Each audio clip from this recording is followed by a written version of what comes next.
This is the Vegas Huddle with Mike Davis.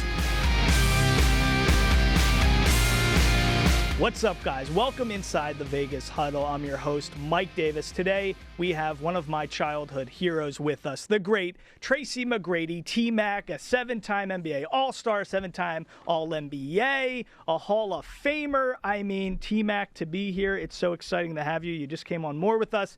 Now we're going to dive deep into so much about you and your life. But let's start with the hat that you got on.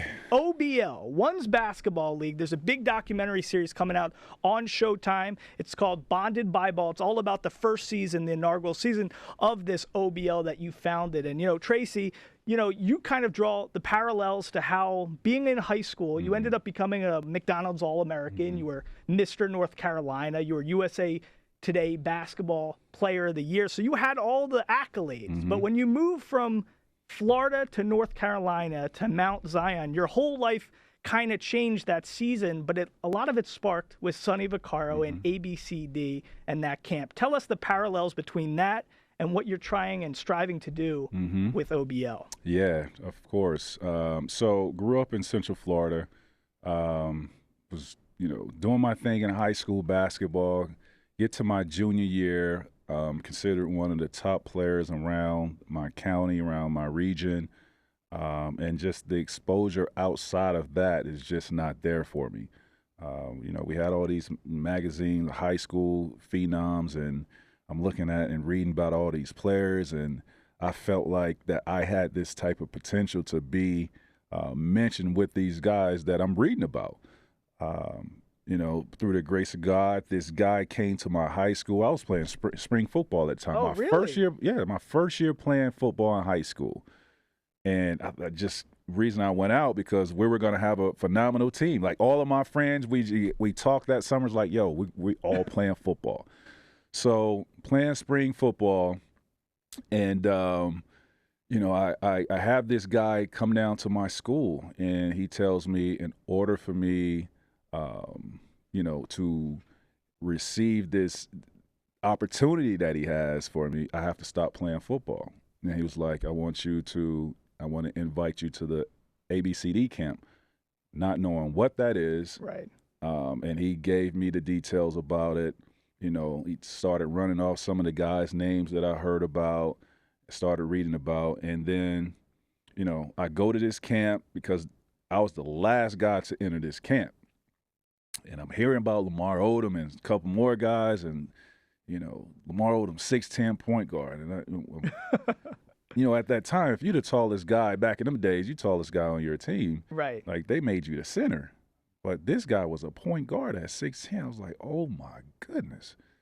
So he was the first guy I played at this camp. And I had nothing to lose. I went into this camp, it's like, this is my shot. This is my opportunity. And I played well. And I continued to play well. So much that I ended up making an all-star game in that camp and had one of the most, iconic slams of the camp when I windmilled on a kid. And, everybody, like the stands just went crazy. People running on the basketball court. You had pro scouts. You had college coaches in there. You had college players. And then the campers, like it was pandemonium when I did this dunk. So, from that point on, it just really put me on the map. And in essence, I went to Mount Zion and became the #1 player in the country. But, I go back to my days in Arbondale, Florida, in Central Florida, where, I wasn't really known outside of that. But that platform of ABCD gave me the exposure that, I felt that, I deserved to be on. And I showed that.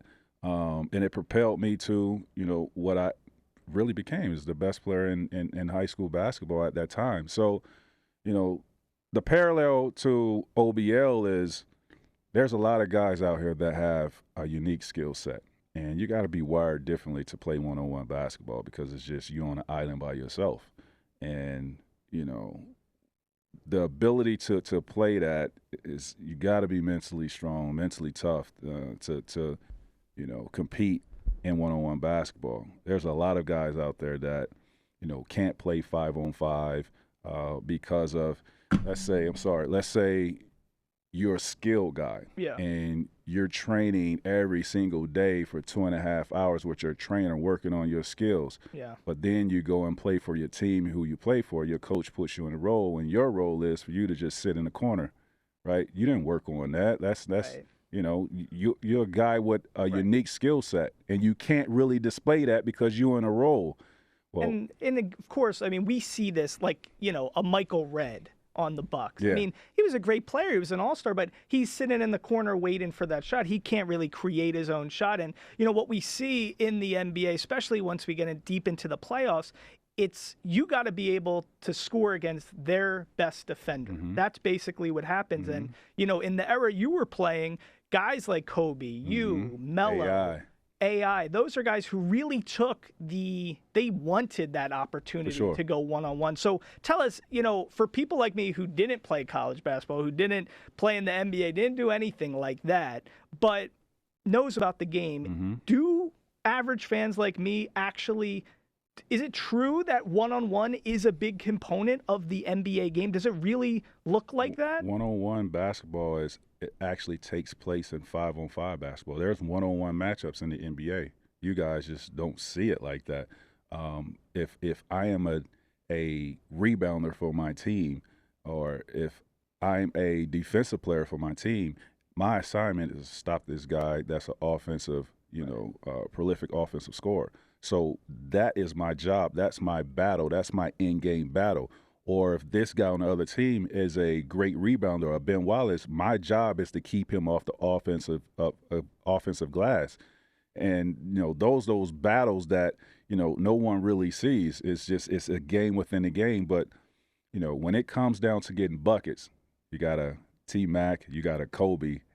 You realize that's a one-on-one battle. And right? I don't think people realize your skill set. I mean, there's a lot of high flyers. Sure, you were a high flyer, but you could shoot. You had the mid-range game. You had the three-point game. You had the whole you had every skill set you would want to have in a basketball player. But when you're drafted 9th overall, you go to the Raptors, and you're very upfront and honest about, your experience. You kind of described your rookie season as hell, and it was a tough adjustment. Tell us a little bit about, how you were able to persevere, because I think I look back a lot to your life and your grandmother and your mother raising you. They must have instilled so many good qualities in you as a young man, because that's what's so hard. Once you're McDonald's All-American, once you're USA Today Player of the Year, once you're, a number one Mr. Basketball in North Carolina, that doesn't mean shit. Right. It's nothing. Right. You still got to do all your stuff to get to the point where you're a Hall of Famer in the NBA. So when you go to the Raptors 9th overall, that's wiped out. It's all wiped out. So how do you have the mentality and that? Because I think a lot of young guys don't understand that transition. So how did you succeed during that transition, even when you describe it as hell? I'm a patient individual.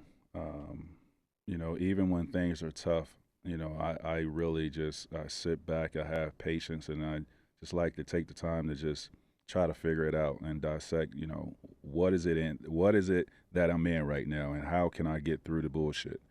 And that's exactly what happened. And the reason why I have my patience is because I grew up with my grandmother.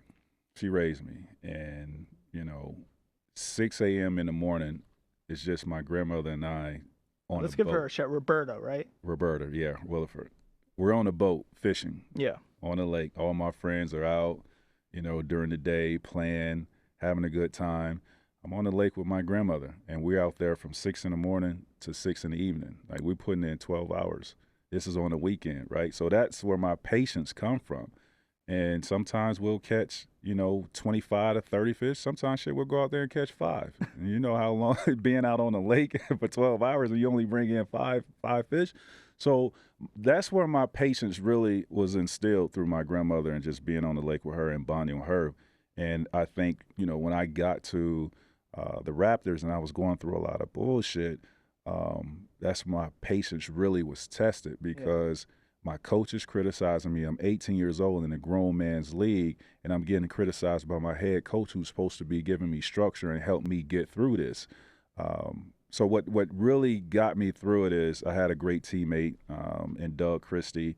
Really? And It was Doug Christie? Yeah, Doug Christie was a great teammate. And what we did every day, it goes back to one-on-one. He's an assistant coach now too. So Sacramento Kings. yeah. Shout out to Doug Christie. I always tell this story. Like I'm forever like. And he was one of those. What's cool about the NBA and team sports is he didn't have the gifted abilities you had, but he was a difference maker. Yeah, he was a difference maker because he was a defensive specialist. Yeah, if you will.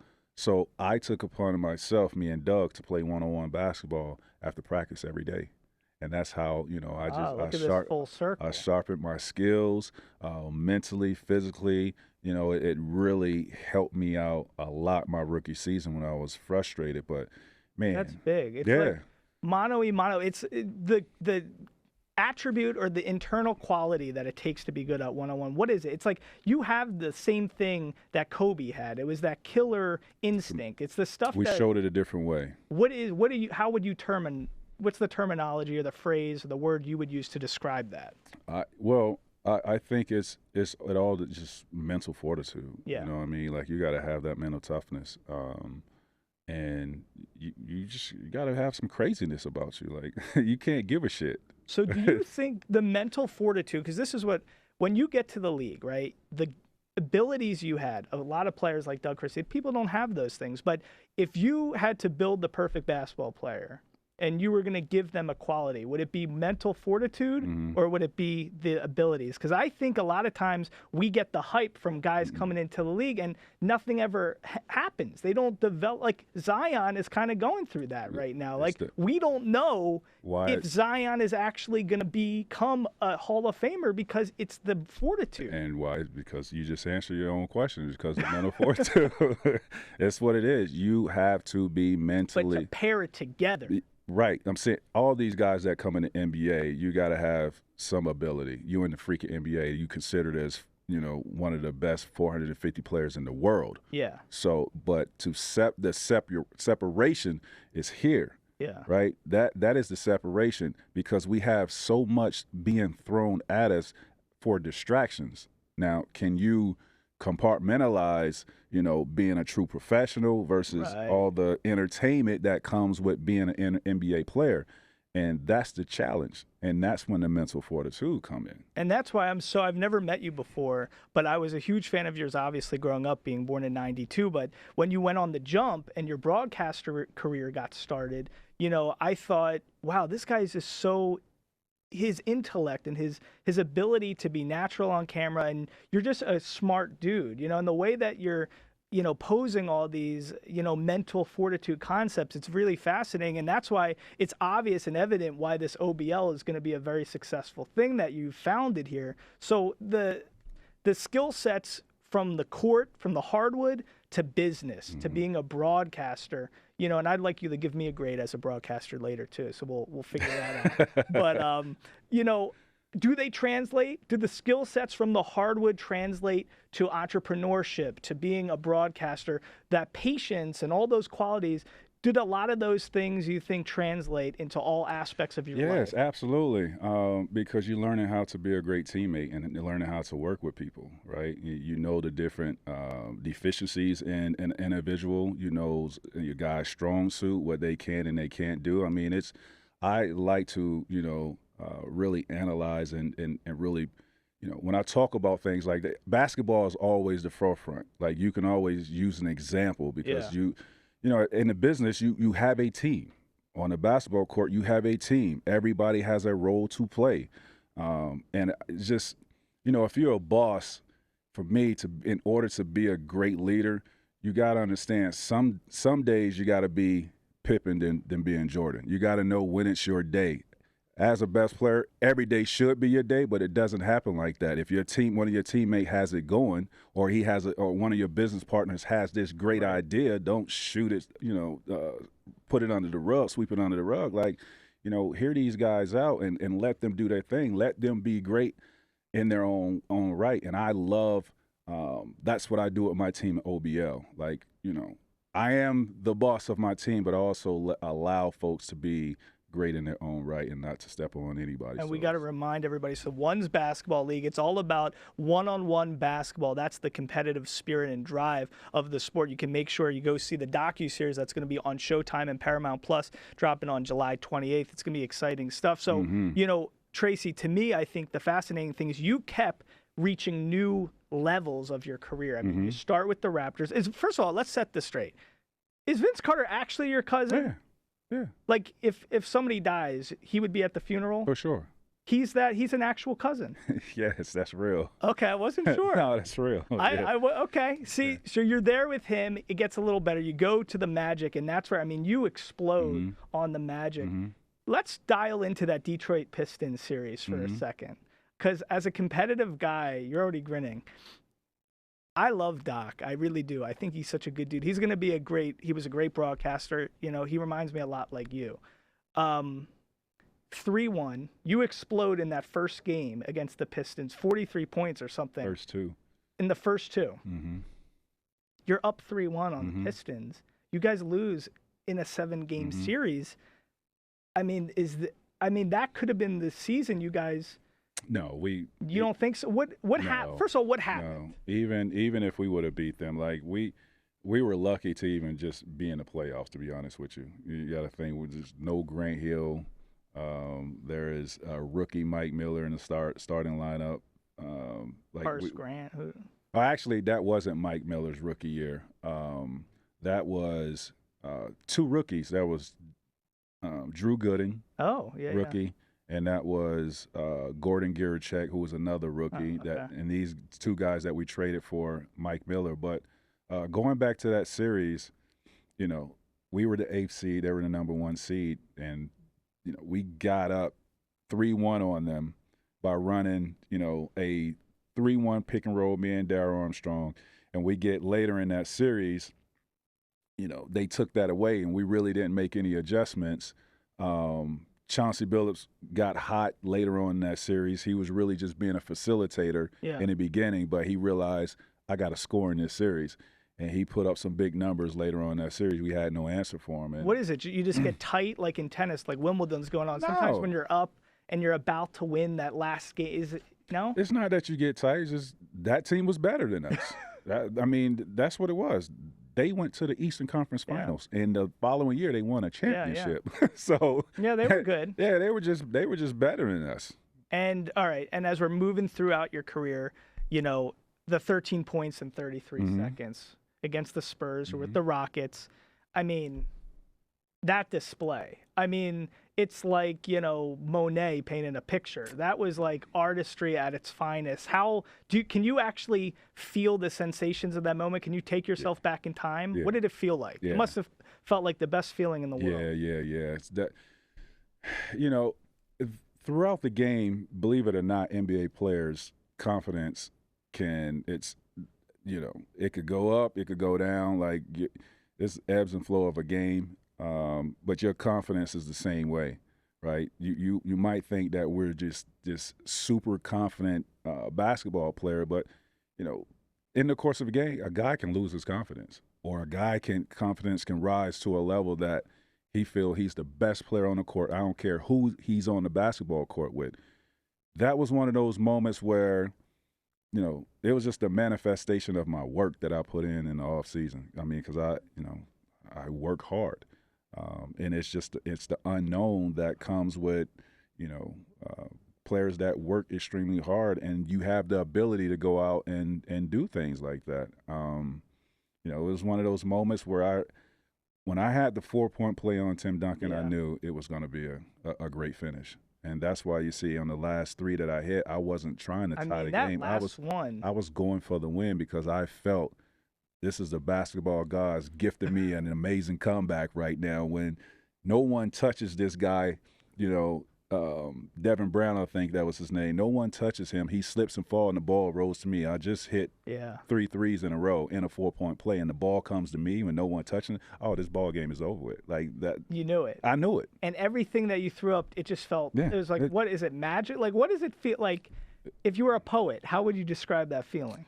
That was one of those times where you just feel like you just close your eyes and, you know, a pitcher can pitch to you, close your eyes, and you could get a piece of the ball. Like, you just feel that, you know, it's something that just comes over you that it's hard to describe. I love that type of feeling. I love it. And as we're, going to the end point of your career, it's interesting how guys who are at your level and so gifted, some people kind of choose to continue going on. You were in China, you were at the Spurs, you were at the Knicks. What was it like for you? What were the things that you learned during that period of time as you're an older player now in the NBA? What was that like for you? Yeah, it wasn't good. That's for damn sure. But was it for pure love of the game? Well, Is that why you're there? Because I respect it. No, for me, it was I had microfracture surgery on my knee. So it was, for me, I was challenging myself to see if I could get back to making an NBA team and, being productive for a team. That was the challenge for me. So it was me having my own challenge. It had nothing to do with the love for the game. It was just, I'm not going to be the same player that I was because I know what that surgery does to a player. But I had to challenge myself to go through a rigorous rehab process to even be pain-free, and that took me 2 years. Wow. Right? And, so those last 4 years being on the Knicks, the Pistons, the Hawks, and the Spurs, that was just me, working my butt off to even just try to make an NBA team. And it's proven you had nothing else to prove to anybody, but you wanted to prove it to yourself. Yeah, it was just all about proving to myself. And like I said, it took me 2 years before I was pain-free. That surgery really declined my athleticism tremendously. It's an interesting thing. Now, as we're wrapping up here, so OBL, one's basketball league. So in order for this to really take this sport to the whole next level, do we need a player who is the hope that somebody's going to be a champion, and it goes throughout these cities? And before we let you go, we got to explain how the whole system works. But is the hope that somebody's going to break through and then make it to the NBA? Is that one of the hopes of OBL? Well, I wouldn't close that door or wouldn't allow that. I think this is a great opportunity for guys and I'm hoping, guys that play in OBL will be guys that will want to stay in OBL. But if other opportunities present themselves, like we had 5 guys from last season get in G League tryouts. Oh. Right? So and that's not us even promoting. Right. Right? This is just off of sheer we hear Dollar Loan Center in Henderson, and we had some NBA personnel that witnessed the game, and it was like, oh, these guys are actually pretty good, right? So that's great. Just gave those guys an opportunity to try out for the G League. But, OBL is going to create stars. We're going to create superstars, and these guys are going to be household names on the platform of OBL. And in a social media heavy world, Yes. that one-on-one, Yes. fast-paced nature, I think it's almost kind of genius. It's coming, bro. One-on-one definitely is coming, and it's going to be abroad. I truly believe that, but OBL is going to take it abroad so everyone knows about one-on-one basketball. But, it's my vision and how I see this is growing is like UFC, man. I see, OBL being the UFC of basketball. I love that. And I remember, there was so many, when I was growing up, and One and Escalade and White Chocolate and all those guys, they really drove the culture. Could you imagine? So, this could be the new era of that. Absolutely. And I think those guys, the distinction was, it was a lot of flash. The slip and slide, that's a travel. But this is going to be real basketball. This is real, pure basketball. Tell us just the rundown of how it works. So we go to multiple cities. Each city or each region that we go to, we will select. It's like American Idol, to be honest with you. Really? We select 32 players from that region, and those 32 players on that Saturday will play 7 games. All players play 7 games. We take the best 8 records from that Saturday. Those 8 guys, then we call it our Championship Sunday, will play single elimination to take the top 3 guys from that Sunday to the championship, wherever we have the championship. Wow. Our first year we had it in Vegas, and our next year we're going to have it in Brooklyn. But we'll take those top 3 guys, and that we do that from each region. The number 1 guy from each region wins $10,000, right? The other 2 guys get the automatic bid to the championship round. We do it again in the championship round, and 1 guy is going to walk away with $250,000. That's amazing. How many points you got to score to win? Championship game is to 9. Gotcha. On our Saturday games, because they're playing 7 games, they go to 7. So this is tailor-made for Gen Zers. I love it. I it's, think it's quick and fast. And the crazy thing is, and I'm not kidding, we could get to the point where our society is going with Gen Zers, millennials. They might opt for this more than other things. For sure, because it's snackable games, and right. I like that you play to 7, right? And it's like a drama TV series, because each game provides a different drama and it's quick, right? It's quick, games to 7. Oh, it's the next game. Let's get it. It provides a different drama, and that's what I love. We're gonna have a rooting interest. We're gonna find that guy, that character that we love. Oh, we have.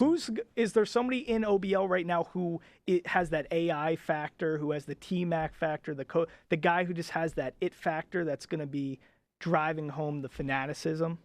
Well, we had a influencer who was a trash talker. I love it. He was definitely the villain. Wherever he went, he talked so much smack to anybody. He backed it up. He ended up making it to the championship game, weekend, but he didn't advance the way he wanted to. But he was perfect for OBL. He was like my Conor McGregor, just talked shit to everyone. I love it. And he backed it up though, but. It's a lot of great personalities, man, that comes through, and that's why this OBL documentary is just so important, so you can know who these guys are. We're telling their stories. It's amazing. You got to make sure you check out Bonded by Ball. It's a docuseries all about inside the OBL. It's going to be on Paramount Plus and Showtime, streaming July 28th. Also, make sure you check out Goliath, all about Wilt Chamberlain, a great docuseries that's going to be all about him. You really think this 20,000 number is true? Ooh. I don't. I don't even know how you have that much in you to release. They talk about it in the series. This is going to be good. I can't wait. That is insane. Like, you was a lion, bro. You had to be like a lion, in and out. You wasn't lasting 30, 40, I don't know how. You was 5 minutes and you was on to the next one. I don't know. Somebody's got to figure out what that stat line is. Jackrabbit. But that's Wilt Chamberlain, a Hall of Famer like the great T-Mac, Tracy McGrady. 20,000? I ain't got 20,000 points.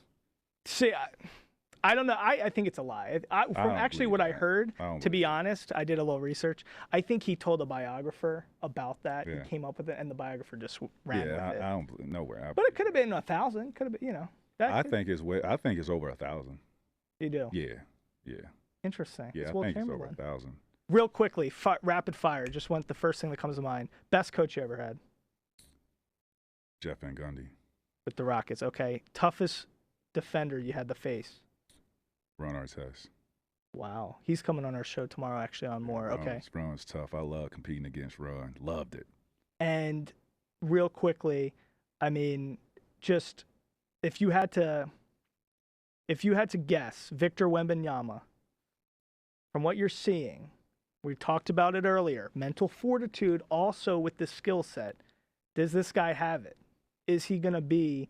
People are already putting him in Naismith already. They need to chill out, man. Let that kid develop. What do you think, though, in your gut? I think I just think he'll have a lustrous Hall of Fame career, but I don't think he will be touching the surface or Kobe, LeBron, MJ. I don't think he's going to reach that level. Gotcha. But I think he'll have a Hall of Fame career. All right, there you go. You heard it. T-Mac, Tracy McGrady, it was a pleasure meeting you. Real quick, actually, I do have one last question. Since you were one of my favorite broadcasters with Rachel Nichols on The Jump on ESPN, am I more Michael Redd or am I more T-Mac as a broadcaster? No, you T-Mac, bro. You got good energy, too. I love your energy. Keep it up. You make me want to sit here and just talk all day. So when I don't feel the need to get up out of this chair and leave, you're doing a good job. So. All right, there you go. But because I have other plans, I got to go. I love it. The great Tracy McGrady, Bonded by Ball. Go check out OBL, One's Basketball League. I think this is going to be a big game changer for the sport of basketball. Thank you so much, Tracy. Good luck with everything. Guys, check us out next time in the Vegas Huddle. Thanks for joining us. I'll see you next time.